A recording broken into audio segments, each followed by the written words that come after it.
The Persistent Hitchhiker.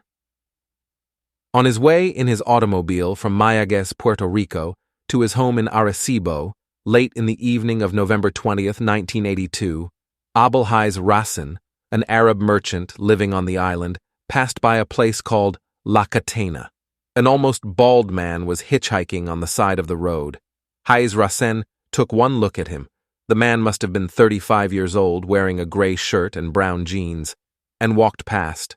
But when he stopped at the traffic light at the next intersection, the car broke down.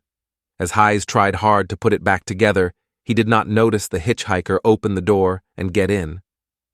"My name is Roberto," announced the man to the astonished Haiz Rassen. "Will you do me the favor of taking me home to the Alturas de Aguada? I haven't seen my son and my wife, Esperanza, in almost 2 months. Haiz Rassen refused, explaining that his wife was waiting for him in Arecibo. But Roberto pleaded with him. The Arab resumed his attempts to start the machine, which all of a sudden started up again. He agreed to take Roberto as far as the El Nido restaurant. During the short trip, his unwelcome passenger advised him to drive carefully and not to drink. He also asked him to pray for him. It was with some relief that Haiz Rassen pulled into the parking area of the restaurant. Some people saw him intent on talking animatedly, apparently alone. One of them asked him if he needed help.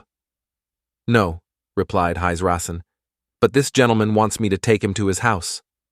He turned to his right to point to his passenger, but there was no one there. He was so shaken by it that he nearly fell ill. The police were called, and 2 officers, Alfredo Vega and Gilberto Castro, took him to the local hospital, where he told his bizarre story.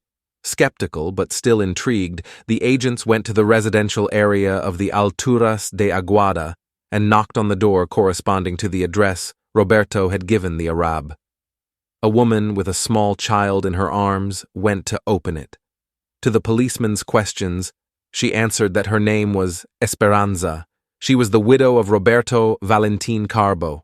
Her husband, who was nearly bald, was wearing a gray shirt and a pair of brown jeans on October 6, 1982, when he was killed in an automobile accident, at the exact spot on the road where he was seen 6 weeks later by Haiz Rassen.